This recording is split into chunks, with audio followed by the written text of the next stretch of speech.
បាទសូមអនុញ្ញាតជំរាបសួរប្រិយមិត្តទស្សនិកជនទាំងអស់គ្នាដែលតែងតែចូលចិត្តនិងគាំទ្រនៅកីឡាបាល់ទាត់ហើយក៏ដូចជាបងប្អូន fan club របស់ admin កុងផ្ទាល់ហើយសម្រាប់វីដេអូថ្ងៃមួយនេះ admin សូមមកធ្វើការចែករំលែកបាល់ពីរគូដូចជារាល់ដងណាហើយសម្រាប់ថ្ងៃនេះ admin សូមអត់វិភាគអីទេដោយសារ admin អត់សូវជាស្រួលខ្លួនប៉ុន្មានទេហើយសម្រាប់ពីរគូថ្ងៃនេះវារៀងខ្សត់បាល់ដែរតែ admin នឹងចែកពីរគូដែល admin បានធ្វើការជ្រើសអាចគិតថាពីរគូហ្នឹងភាគរយក្នុងការទទួលទានសុខមានរហូតដល់ 82% សមាគមទី1ដែល admin នឹងមកចែកជូនបងប្អូននៅក្នុង Bundesliga របស់ Alemang រវាង Werder Bremen និងបើកម្ចាស់ផ្ទះស្វាគមន៍ក្រុមភ្ញៀវ VfL Wolfsburg សម្រាប់ក្រុមទាំងពីរបើយើងមើលតាមចំណាត់ថ្នាក់នៃលេខរៀងនៅក្នុងតារាង Bundesliga របស់ Alemang គឺក្រុមទាំងពីរមានតារាងឬក៏មានពិន្ទុបដិបសងគ្នាខុសត្រូវគ្នាតែ2ពិន្ទុឬ3ពិន្ទុទេណា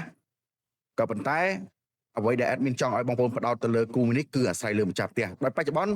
គឺរៀងរាល់ពេលដែលគាត់ជួបគ្នាគឺរៀងរាល់ពេលគាត់ជួបគ្នានៅក្នុងការប្រកួតទឹកដីណាគឺទឹកដីនោះដូច្នេះហើយគូនេះមិនបាច់វិភាគអីច្រើនទេ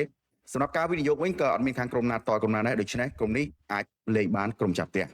ឡូវនេះយើងងាកមកមើលគូទី2គឺនៅក្នុងលីកអង់របស់បារាំងរវាងក្រុមចំណូលថ្មីតែកំពុងឡើងជើងខ្លាំង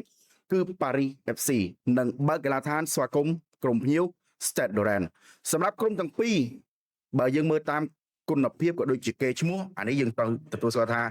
ក្រុម Stade Rennes គឺជាក្រុមដែលមួយដែលល្អក៏ប៉ុន្តែបើយើងមើលតាមកលេសលទ្ធផលនាពេលបច្ចុប្បន្នក្រុមចាស់ផ្ទះ